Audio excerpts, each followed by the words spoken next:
Welkom.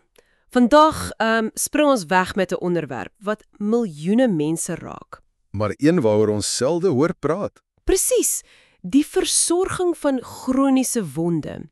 Jy het vir ons 'n baie insiggewende dokument gestuur. Ja, 'n beste praktykverklaring, saamgestel deur die kenners Dr. Leanne Atkin en professor Sebastian Probst. En ons missie vandag is om by die kern uit te kom van 'n regtig verrassende probleem. Hoekom help dit nie om bloot vir gesondheidswerkers meer inligting te gee nie? Juis. Dink daaroor. Wat gebeur wanneer die verpleegster wat na jou wond omsien, die handboek uit haar kop ken, maar iets soos 'n stikkende stelsel of dalk selfs doodgewone vrees haar keer? Dis presies die vraag wat hierdie bronne aanpak. Hulle argumenteer dat die gaping tussen wat mense weet en wat hulle doen, nie regtig 'n opvoedingsprobleem is nie. So dis nie 'n gebrek aan kennis nie. Nee. Dis 'n komplekse web van sielkunde en sisteemfoute. So ons gaan vandag probeer verstaan hoe ons die sprong maak van ek weet wat om te doen. Na 'n stelsel wat my help om dit elke keer reg te doen. Presies. Goed, daardie idee van 'n sistemiese probleem voel soos die sleutel hier. Om te verstaan hoekom dit so 'n groot saak is, moet ons seker eers die ware skaal hiervan verstaan. Die syfers in jou bron was nogal 'n skok. Hulle is verbuisterend. Net in die Verenigde Koninkryk praat ons van tussen 1.5 en 2 miljoen mense met chroniese wonde. 2 miljoen mense. En die jaarlikse koste, meer as 5 miljard pounds. Wow. En dis nie 'n probleem wat besig is om weg te gaan nie. Met verouderende bevolkings wêreldwyd en die toename in siektes soos diabetes, word hierdie probleem net groter. En die mense wat hierdie krisis moet hanteer, is nie noodwendig spesialiste nie, né? Die bron maak 'n groot punt daarvan. Glad nie. Die mense op die voorste linies is wat die dokument algemene praktisyne noem. Dis jou gemeenskapsverpleegkundiges, jou huisdokters, die versorgers in ouderhuise. Okay. En die bronne is baie duidelik hieroor. Hierdie mense het dikwels baie beperkte formele opleiding spesifiek in wondversorging. Een van die studies sê selfs verpleegkundiges skreeu uit vir meer gespesialiseerde opleiding. So, wag 'n bietjie. Ons het 'n massiewe, duur probleem. Ja, En die mense wat dit meestal hanteer, is diegene met die minste gespesialiseerde opleiding. Dit klink klaar soos 'n resep vir moeilikheid, maar die bron sê dit raak erger. dit raak beslis erger. In die WK byvoorbeeld, is daar huisdokterpraktyke wat weens finansiële druk en die blote volume pasiënte eenvoudig begin Wat? alle beperk hul wondversorgingsdienste. Party staak dit selfs heeltemal. Hulle onttrek dienste. Dis tog heeltemal teen-intuïtief. Jy sou dink dis 'n kernfunksie. Wat is die gevolg daarvan? Wel, kom ons verbind daardie punt met 'n ander skokkende statistiek in die bronne. 'n Finse studie het iets baie spesifiek gemeet. Goed. Hulle het gevind dat as daar 'n diagnostiese vertraging van meer as 42 dae is, dis 6 weke, 6 weke. verleng dit die genesingstyd dramaties en jaag dit kostes die hoogte in. So jy het minder plekke wat die diens aanbied wat onvermydelik lei tot langer wagtye. En daar het jy jou 42 dae vertraging. Dis nie net 'n statistiek nie, dis 'n sistemiese knelpunt met 'n direkte pynlike gevolg vir die pasiënt. Sjoe. So dis 'n domino-effek. Die stelsel is onder druk, die personeel is dalk nie ten volle toegerus nie en die vertragings maak alles net erger. Jep, dis presies wat die bron die kennispraktyk gaping noem. As dit die probleem is die ooglopende oplossing seker net meer en beter opleiding. Jy sou so dink. Dis gewoonlik ons eerste reaksie. Leer die mense beter. Reg. Maar dis waar hierdie dokumente regtig fascinerend raak. Hulle argumenteer oortuigend dat dit nie die antwoord is nie. So, wat is dit dan? Hulle bring 'n konsep na vore genaamd kliniese traagheid. Jy weet, die neiging van mense om te hou by die roetines wat hulle ken, selfs wanneer hulle weet daar is 'n beter manier. En die deel wat my regtig laat regop sit het, was die psigologie hier agter. Jy sou dink 'n dokter of verpleegster wil altyd die nuutste, beste tegniek gebruik. Natuurlik. Maar die bron sê vrees hou hulle terug. Vrees waarvoor presies? Dis die kern van die saak. Navorsing waarna die bron verwys, wys op die diepgewortelde vrees vir kliniese foute. Dis nie net 'n geval van ek wil nie 'n fout maak nie. Dis gekoppel aan intense skuldgevoelens, angs en bekommernis oor jou professionele reputasie. Hierdie vrees kan veroorsaak dat selfs 'n hoogs ingeligte klinikus terugval op 'n ouer, bekende metode. omdat dit veiliger voel. Presies, al weet hulle intellektueel dis dalk nie die beste opsie nie. Dit laat my dink aan 'n, kom ons sê, 'n gemeenskapsverpleegster, Susan. Sy is op haar 12de huisbesoek vir die dag. Sy's moeg. Ja, Sy sien 'n wond wat nie genees nie. Die nuwe protokol sê doen X, maar vir 10 jaar het sy Y gedoen en Y nooit 'n groot probleem veroorsaak nie. dis bekend. Dis gemaklik. Presies. Om X te doen is nuut, onbekend en wat as sy dit verkeerd doen?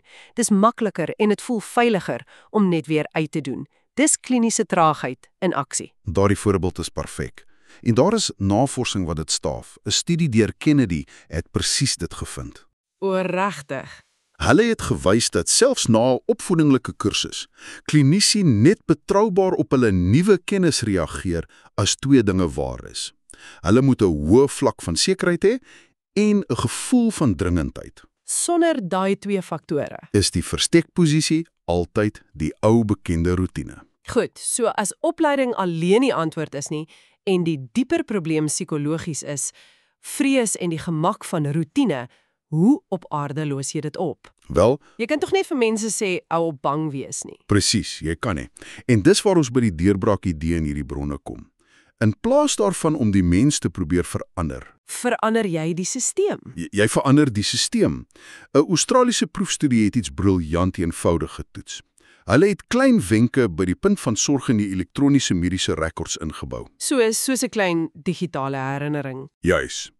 Wanneer 'n verbeerster data oor 'n wond ingetik het, het die stelsel outomaties 'n boodskap laat verskyn wat sê: "Hierdie wond voldoen aan die kriteria vir eskalasie. Klik hier om 'n spesialis te raadpleeg." En het dit gewerk? Dit het fenomenaal gewerk. Hulle het 'n verbetering van 27% gesien in hoe vinnig sake na spesialiste verwys is. 27%. Ja, dit bewys die punt. Moenie van die persoon verwag om alles te onthou en hulle vrees te oorkom nie.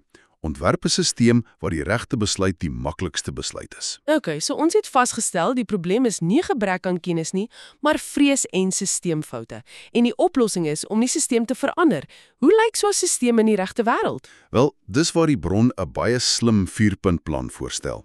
Die lese wat hulle gebruik som dit perfek op. Vertroue, nie kompleksiteit nie. Ek hou daarvan. Vertroue, nie kompleksiteit nie. Wêreldklas wondspesialiste verander nie. Dis onrealisties en onnodig. Goed, kom ons breek daardie plan af. Wat is die eerste punt? Eerstens, fokus op noodsaaklike kennis. Dit beteken jy oorlaai nie die algemene praktisyn met alles nie. Jy gee hulle net die need to know. Presies. Jy leer hulle die absolute kernvaardighede. Hoe om die mees algemene, gevaarlike wondtipes te herken, soos diabetiese voetare. Jy leer hulle om die rooi vlae te identifiseer. Gee my 'n voorbeeld van 'n rooi vlag. 'n Fantastiese een in die bron is: as 'n wond nie binne 4 weke met 30 tot 40% verbeter nie, is dit 'n rooi vlag. Dis 'n eenvoudige, meetbare reël. So dis nie dat hulle die probleem self moet kan oplos nie, maar hulle moet uitstekende problem spotters word. Hulle moet weet wanneer om hulle hand op te steek. Juis. Dis aksiebare bewustheid, soos die bron dit noem. En dit lei na die tweede punt. Vereenvoudig besluitname met ingebedde hulpmiddels. Soos 'n vlieënier se kontrolelys. Presies daardie idee. Niemand kan die hele mediese biblioteek in hulle kop hou onderdruk nie. So jy bou die kennis in die stelsel in. Dink aan eenvoudige vloeidiagramme, 'n gids op hulle tablet vir die keuse van die regte verband. Dit haal die druk van die individu af. Ja, en plaas dit op 'n betroubare, gestandardiseerde proses. En die derde punt. Dit het vir my gevoel soos die mees kritiese een. Dit is waarskynlik. Nommer 3 is om selfversekerde eskalasie en verwysing moontlik te maak. Daardie woord eskalasie beteken net om die saak na 'n spesialis te neem, reg? Dis al. Maar soos ons gesê het, mense huiwer. Hulle is bang hulle ooreageer of dat die spesialis sal dink hulle mors hulle tyd. So hoe bou jy daardie selfvertroue? Deur duidelike, gestruktureerde verwysingspaaie te skep. Jy gee vir hulle ondubbelsinnige kriteria. Byvoorbeeld, indien die wond hierdie 3 eienskappe het, is verwysing nie opsioneel nie, dit is beleid. So dit neem die twyfel weg. En, nog belangriker, jy moet 'n kultuur skep waar die eskalering van 'n probleem gesien word as goeie praktyk, nie as 'n persoonlike mislukking nie. Dis 'n reuse kultuurskuif. Om te sê ek het hulp nodig word 'n teken van bekwaamheid, nie swakheid nie. En die laaste punt? Die 4de punt gaan alles oor spoed. Betrek spesialiste binne 7 dae. 7 dae. Onthou, die bron het genoem dat diagnostiese vertragings tans 'n gemiddeld van 57 dae is. Dis amper 2 maande. Deur 'n kenner vroeg in die proses te betrek, kan jy nie net genesing versnel nie, maar jy kan letterlike amputasie voorkom. Goed, hierdie 4-puntplan klink logies op papier, maar hoe maak jy dit 'n werklikheid in 'n besige kliniek? Dis die miljoen-dollar vraag, né? En die dokument gee gelukkig praktiese, konkrete stappe. Dit begin by die begin, met gestruktureerde oriëntering vir alle nuwe personeel. Van dag 1 af. Van dag 1 af word hulle geleer van die rooi vlae, die presiese eskalasieriglyne en hoe om die hulpmiddels te gebruik. Dit word deel van hulle DNA, nie iets wat later aangeplak word nie. En tegnologie speel sekerlik 'n rol hier, soos met daardie Australiese studie. Absoluut. Die bron praat oor die gebruik van digitale aanmanings, 'n eenvoudige outomatiese boodskap. Hierdie wond is 4 weke gelede laas geassesseer, tyd vir 'n herassessering. En die data-idee. Ja, jy kan data op 'n slimme manier gebruik. Wys vir spanne 'n eenvoudige kontroleerskerm, 'n dashboard met hulle eie data. Wat is hulle gemiddelde verwysingstyd? Wat is hulle pasiënte se genesingskoerse? So 'n bietjie deursigtigheid en sigbaarheid kan 'n kragtige motiveerder wees. Presies. Niemand wil die span wees met die langste verwysingstye nie. Maar dit moet in 'n ondersteunende omgewing gedoen word, nie 'n bestraffende een nie. Natuurlik. En dit bring ons by die laaste en miskien die sagter maar mees belangrike punt, die skep van 'n positiewe kultuur. Dit gaan daaroor om suksesse te vier. So die goeie stories te deel? Presies. Hou 'n weeklikse 5-minuut vergadering waar iemand 'n storie deel. Onthou julle vir meneer Jansen, omdat ons hom binne 3 dae na die spesialis verwys het, is hy been gered. Daardie kort plaaslike voorbeelde bou vertroue. Dit versterk die boodskap. Proaktiewe sorg werk. Dit werk vir almal. Nadat ons nou so diep hierin gekyk het, is die prentjie wat na vore kom regtig duidelik. Die oplossing is nie 'n blinker nuwe handboek of nog 'n verpligte Saterdagoggend opleidingssessie nie. Nee.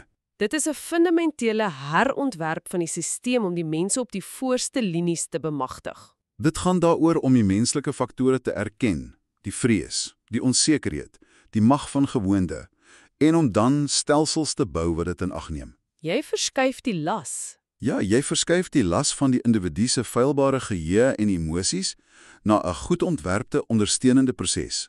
Die held is nie meer die individu wat alles onthou nie. Die held is die stelsel. Die held is die stelsel wat dit byna onmoontlik maak om te misluk. En dit laat jou met 'n vraag om oor te dink. Die beginsels wat ons hier bespreek het om keuses te vereenvoudig, om data te gebruik, om 'n kultuur te skep waar dit veilig is om hulp te vra, is hier spesifiek op wondversorging toegepas. Ja, Maar waar anders in jou eie lewe of werk kan daardie skuif in denke, weg van kom ons gee hulle net meer inligting en oor na kom ons ontwerp 'n beter stelsel, dalk net die deurbraak wees waarna jy soek.